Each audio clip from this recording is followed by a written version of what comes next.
कार्यक्रमात बासरी वादनाचा छंद जोपासणारा श्रेयस दिनकर होळकर या बालमित्राशी अनघा पुराणिक यांनी केलेल्या गप्पा गोष्टी. या कार्यक्रमाचे सादरकर्ते आहेत किशोर पवार.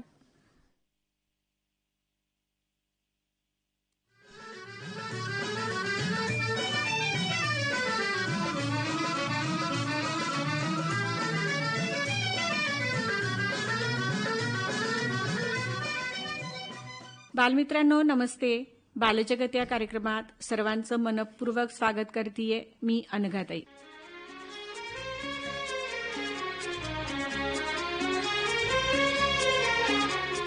बालमित्रांनो, गाणं संगीत आपल्याला नेहमीच मनाला आनंद देतं आणि विशेष करून लहान मुलं जे वाजवत असतात ना, त्याच्यातून एक वेगळाच नाद निर्माण होतो आणि त्याची गोडी खूप अशी अवीट असते.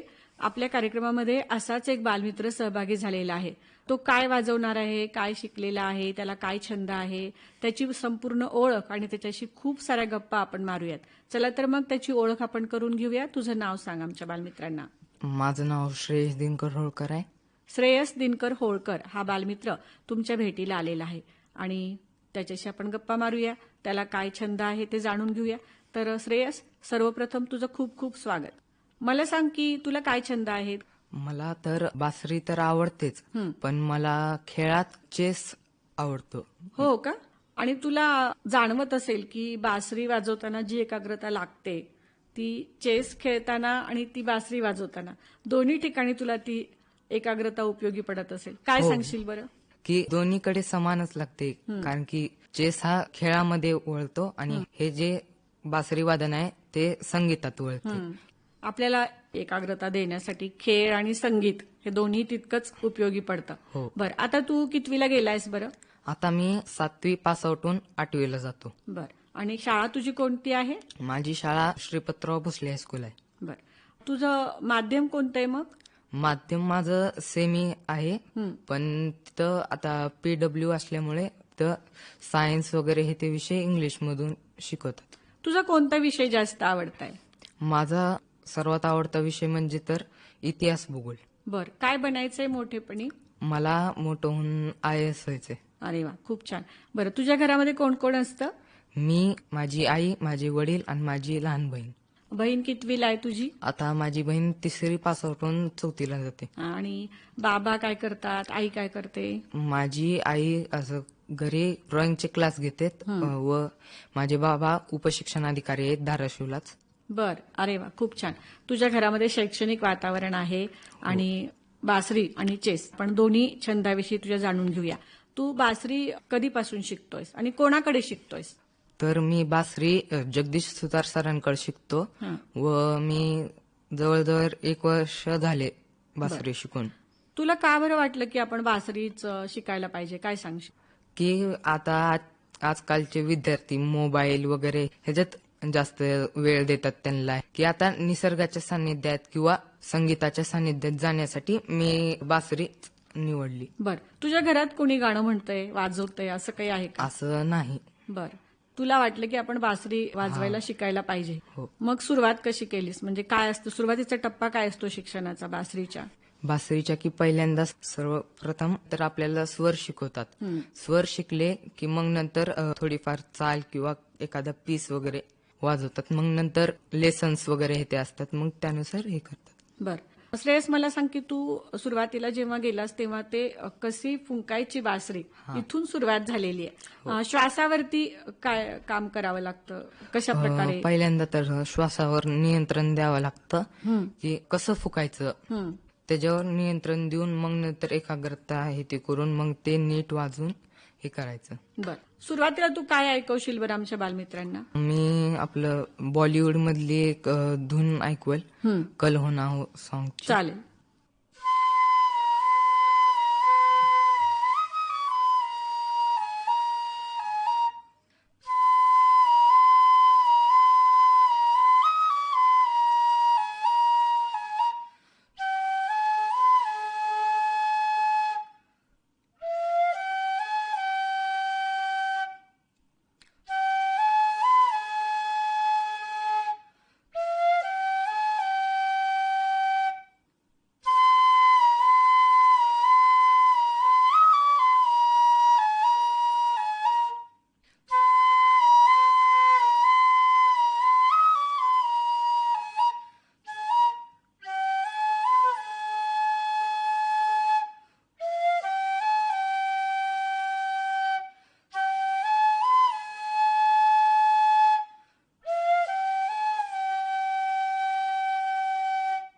खूप छान. श्रेयस, मला सांग की हे जे वाजवताना आपल्याला त्याचे बोल लक्षात ठेवणं गरजेचं आहे. हो. तर कशा प्रकारे तू त्याची प्रॅक्टिस करतोस? म्हणजे लिहून काढतोस का आधी ऐकतोस? कशा प्रकारे करतोस? पहिल्यांदा मी ऐकून चिंतन करून मग नंतर काय करतो, त्याचे छोटे छोटे पीस करून त्यांना वाजवतो. मग नंतर ते मला वाजवता आल्यावर मी त्याला सगळं एकत्र करून वाजवतो. बर, शिकताना कशा पद्धतीने शिकलास ते गाणं? असंच शिकलास हो. की छोट्या छोट्या पीसमध्ये त्याचे नोटेशन्स काढून मग तेवढं वाजवून आधी बघितलंस आणि मग नंतर पूर्ण वाजवता येते का ते बघितलंस? हा. बर, कुठलंही आपण वाद्य शिकतो किंवा गाणं शिकतो त्याला थोडा शास्त्रीय संगीताचा एक आधार असतो. तर बासरीमध्ये असं काही असतं का? काय सांगशील? हो, असतं ना. म्हणजे शास्त्रीय म्हणलं तर आपले जे आता राग वगैरे असतात किंवा थाट, त्यानुसार राग किंवा थाट असं वाजवतात. बर, काय प्रकार असतो राग आणि थाट? काय वाजवून दाखवशील एखादं? काय वाजवशील बरं? हो, मी राग दुर्गा वाजवेल.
खूप सुंदर, खूप छान वाजवलंस. बरं श्रेयस, याची प्रॅक्टिस तू कधी करतोस? तुला कोणत्या वेळी जास्त आवडतं हे वाजवायसाठी? कारण याचा नाद खूप सुंदर आहे. कधी वाजवतोस तू? मी तसं तर ह्याला वाजवायचा वेळ संध्याकाळी किंवा रात्रीच्या पहिल्या दुसऱ्या प्रहरात वाजवला जातो. पण मला तेव्हा वाजवण्याला वेळ नसतो की तेव्हा मी अभ्यास करत असतो. मी हे सकाळी उठल्यावर किंवा दुपारी 3-4च्या दरम्यान वाजवतो. बर, शाळेची वेळ कशी असते? क्लासची वेळ कशी असते? कधी जातोस प्रॅक्टिसला? माझी शाळा 7:30 ते 2:30 पर्यंत असते. तिथून मग मी घरी आल्यावर जेवण वगैरे करून बासरीची प्रॅक्टिस करतो. तिथून मग 6 वाजता क्लासला जातो मी. दररोज क्लास असतो? म्हणजे आठवड्यातून 3 दिवस असतो. हा, म्हणजे त्या 3 दिवसामध्ये तुला असं वाटतं की भरपूर प्रॅक्टिस होते. तू घरी पण ते परत प्रॅक्टिस करतोस? बर, आणि कशा पद्धतीने तिथे गेल्यानंतर म्हणजे तुमची प्रगती कशी बघितली जाते? की रागदारी, गाण्याचं नोटेशन, किंवा तुम्हाला काय होमवर्क दिला जातो? सर काय देतात? सर पहिल्यांदा आल्यावर विचारतात की तुम्ही काय सराव केला. ते आम्ही सांगतो की आम्ही असा असा सराव केला, हे केलं. मग नंतर सर चेक करतात की त्यात काय चुकलंय हे ते, मग ते सांगतात व एक्स्ट्राचं जे आहे ते नंतर घरी करण्यासाठी देतात. बर, श्रेयस, मला सांग की आम्हाला ऐकताना काही चूक जाणवत नाही, कारण आम्हाला त्याच्यातलं काहीच कळत नाही. काय चुकत असेल बरं असं वाटतंय तुला? काय चुका काढतात सर तुमचे? समजा की आता आपल्याला सा वाजवायचा असेल की चुकून रे किंवा नी किंवा असे वेगळं काही वाजलं किंवा ऑडच काहीतरी वाजलं तर मग सर सांगतात की इथं असं वाजवा म्हणून असं सांगतात. म्हणजे वेगळा सूर निघू शकतो त्याच्यातून. हा. तू आता बरोबर वाजवलंस त्यामुळे ते बरोबर आलं. हा. जर तुझा एखादा स्वर चुकला तर ते लगेच कळतं. हा. कळू शकतं का? सगळ्यांना, सामान्य माणसांना कळतं? हो, जर आपल्याला जर ती धून माहित असली किंवा गाणं वगैरे ऐकलं असेल तर मग त्याला लगेच कळणार की इथं चुकलंय. छोट्या मधल्या जागा असतात हम्म. त्या नाहीत कळत चटकीने, ज्याला समजते त्याच्याच लक्षात येत ते. हो. बर, तुला असं काही आदर्श आहे का की यांच्यासारखं मला पुढे बनायचंय? तुझं प्राधान्य कशाला आहे? म्हणजे अभ्यास तर नक्कीच तुला पुढे जाऊन प्रशासकीय सेवेमध्ये जायचंय, पण मग तुला असं वाटतंय का की बासरी वाजवण्यामध्ये कोणाचा आदर्श तुझ्या डोळ्यासमोर आहे? तू कोणाचं बघतोस जास्त? आता आजकाल मोबाईलवरती बरेचसे आपल्याला दिसतात, हे काय सांगशील? तर मी म्हणजे जास्त नाही तर कधी मध्ये हरिप्रसाद चौरसे यांचं व्हिडिओज वगैरे बघतो की त्यांनी कसं वाजवतात, काय वाजवतात ते. मला वाटते मूळच आपलं सगळं जे आहे ते पंडित हरिप्रसाद चौरसिया यांच्या बासरी वादनातूनच आलेलं. पुढे मग हे असे खूप सारे कलाकार तयार होतात, पण मूळ त्यांचाच स्रोत आहे असं म्हणायला हरकत नाहीये. आणि तुला असं वाटतंय का की आता तू जी धून ऐकवलीस आपल्याला एक चित्रपट संगीताची, पण रागदारी किती आवश्यक आहे ह्याच्यासाठी, काय सांगशील? म्हणजे जर आता वाजवायचंच असेल तर त्यात 2 फील्डमध्ये येतात, एक शास्त्रीय आणि एक सुगम. मग त्यामध्ये ज्याला असं शास्त्रीय म्हणजे जे राग थाट लाईक अभ्यासासारखंच, हो हो. मग ज्याला तसं करायचं असेल त्यानं त्या ह्याच्यात जाऊ शकतो. आणि ज्याला फक्त नुसतं गाणे किंवा असे संगीत वाजवायचे असेल त्यानं सुगम किंवा गाण्याच्या ह्याच्यामध्ये जाऊ चित्रपट शकतो. संगीत, सुगम, भावगीत, भक्ती याच्यामध्ये जाऊ शकतो. आणि ज्याला शास्त्रीय म्हणजे रागदारीवरती अभ्यास करायचा आहे तो त्याच्यामध्ये जाऊ शकतो. तुझी आवड कशामध्ये आहे नेमकी? माझी जास्त तर शास्त्रीय मध्येच आहे. बर, आणि ह्याच्यामध्ये पण साज संगत असते की 2 शब्दांमधला जो संगीताचा साज आहे तो भरून काढण्यासाठी बासरी खूप महत्वाची भूमिका बजावते. तर तुला असं वाटतंय का की पुढे चालून आपण कोणाला साथ संगत करावी, किंवा तू जेव्हा एखादा टीव्ही शो किंवा काही बघशील स्टेज शो, असं तुला आकर्षण वाटते का? काय सांगशील? म्हणजे मी एखाद्या वेळेस करू शकतो. तुझी इच्छा आहे का म्हणजे ते करण्याची? म्हणजे इच्छा तर आहे हा पण माझं गोल नाही ते. हा, म्हणजे हॉबी अभ्यास- म्हणून करतो मी. हॉबी, छंद म्हणून तू हे करतोस. अभ्यासातून विरंगुळा मिळण्यासाठी तू हे करतोस. तू जास्त वेळ कशाला देतोयस? आपण तुझ्या दुसऱ्या छंदाकडे पण वळूया आणि अजून एक आपण धून ऐकणार आहोत. तर तू कोणाला जास्त वेळ देतोयस, बासरी की चेस? मी जास्त तर बासरीलाच वेळ देतो, पण कधी मध्ये असं चेस खेळतो. बर, आता काय ऐकवशील बरं? मी श्रीकृष्ण गोविंद वाजवी. हा.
खूप छान. ही पण धून तू खूप छान वाजवलीस. बरं श्रेयस, तुझ्या दुसऱ्या छंदाकडे पण वळूयात आपण, की तू चेस कधीपासून खेळतोयस आणि तुला त्याची आवड कशी लागली ते सांगशील? म्हणजे मी 3-4 महिने झाले चेस खेळतोय. बर, शिकतोयस का कोणाकडनं की तू खेळतोयस स्वतः? असं म्हणजे खेळतो. बर, तुला त्याच्यामध्ये पुढे जावंसं वाटतंय का? त्याच्या स्पर्धा असतात, काय सांगशील बरं? म्हणजे मला फक्त खेळण्यासाठी, एन्जॉयमेंटसाठी मी चेस खेळतो. बर, म्हणजे कंटिन्यू करायचं असेल तर त्याला खूप वेळ द्यावा लागणार. हो. बर, तुझा अभ्यास आणि बासरी वादन चेस तर तू एन्जॉय करण्यासाठी, पण अभ्यास करताना असं कधी होतं का की बासरी खुणावतीये, आपल्याला ते वाजवायचंय पण अभ्यास राहिलाय, असं प्रेशर कधी येतं का? काय सांगशील? म्हणजे की जेव्हा मला अभ्यास करताना ताण आला किंवा टेन्शन वगैरे आलं तेव्हा मी कधी मध्ये अभ्यास करताना तेव्हा वाजवतो. बर, नाहीतर असं म्हणजे मी फिक्स असा वेळ ठेवलेला आहे की बासरी वाजवण्यासाठी. बर. पण मग त्यावेळेस अभ्यासाची वेळ आहे, तू पुस्तकं वगैरे समोर घेऊन बसलायस आणि तू मध्येच बासरीला हात लावलायस, मग आई बाबा घरात रागवत असतील ना, काय सांगशील? रागवत तर नाहीत मला, पण मला आनंद वाटतो की आपण बासरी वाजवतो, की म्हणजे अभ्यास राहिला की काय नाही तेवढं मला काय वाटत नाही की अभ्यास राहिला हे केला, पण ते बासरी वाजवल्यावर जे आनंद भेटतो ते अभ्यासात तेवढा नाही. बरोबर आहे, कारण अभ्यासामध्ये आनंद मिळतच नाही, पण तो करावाच लागतो. पण कधी कधी अभ्यास करताना कंटाळा आला की थोडंसं कोपऱ्यात ती बासरी घेतली आणि एक धून वाजवली की तू पुन्हा फ्रेश होऊन पुन्हा अभ्यासाला लागत असशील. हो ना.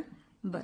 आता तू पुढे जाऊन तुला हे अभ्यास आणि हे शाळेची वेळ आणि बासरी वादनाला वेळ तू कशा प्रकारे हे करणार आहेस? कारण आता तुझा अभ्यास पण वाढेल, तर काय सांगशील कसं करायला पाहिजे नियोजन? की आता माझी शाळा 2:30ला सुटते, माझं 3 ते 4 वाजेपर्यंत सगळं आवरून जेवण वगैरे करून होतं. मग त्यानंतर मला फ्री वेळ असतो, त्यावेळेत मी बासरीची प्रॅक्टिस वगैरे करतो. ह्याच्या पुढे काय शिकायचंय बासरी वादनामध्ये? काय आहे उद्दिष्ट? कसं असतं? ह्याच्या पुढचे धडे काय आहेत? जसं की आता मी राग वगैरे वाजवले, त्यानंतर म्हणजे पूर्ण राग वगैरे वाजवून नंतर कोमल स्वरांचा अभ्यास करायचा, त्यानंतर थाट वगैरे काय असते की त्याचा अभ्यास करायचा, कोमल स्वरांचे जे राग आहेत ते वाजवायचे. ह्याची पण परीक्षा असते? हो, असते. बर. द्यायचा विचार आहे तुझा? म्हणजे मी मागच्या वर्षी एक परीक्षा दिली आहे आणि ह्या वर्षी आता एक परीक्षा देणार आहे. बर. किती परीक्षांमध्ये आपल्याला कसं म्हणजे पुढे जाता येईल? कितीपर्यंत द्यायचे आहे? तुझ्या मनात काय विचार आहे? 10वी पर्यंत करायचंय, पुढे पण करायचंय, काय सांगशील? नाही, म्हणजे मला त्यात पूर्ण डिग्री करायचं असा विचार होता. बर. म्हणजे अभ्यासाबरोबर तुला हे पण शिकायचं? म्हणजे कसं की आता 10वीला मार्क्ससाठी थोडा अभ्यास करावा लागेल, हा, पण नंतर आपल्याला जेव्हा थोडा ताण आला असेल तर आपल्याला हे पण पुढे नेता येईल. हो ना. बर. काय येते अजून? काय वाजवशील? मला एक गवळण येते, हा, ती वाजवतो. चालेल.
सुंदर.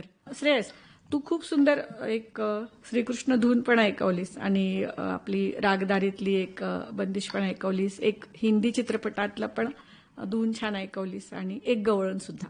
बरं, तू आता आमच्या बालमित्रांना काय सांगशील बरं, की त्यांना पण खूप अभ्यासाचा ताण असतो, तर त्यांनी त्यांचा छंद आणि अभ्यास याचं कसं नियोजन करावं, काय सांगशील?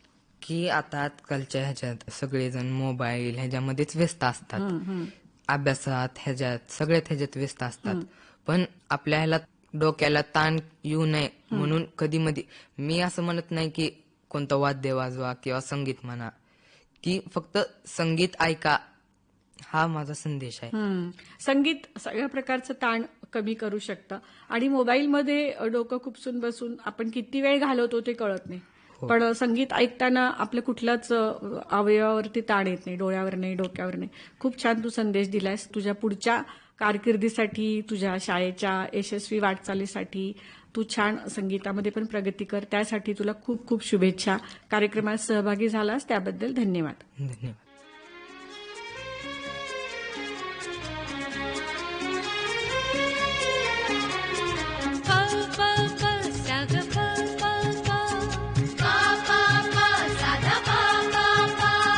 बालपणीचा काळ सुखाचा, बालपणीचा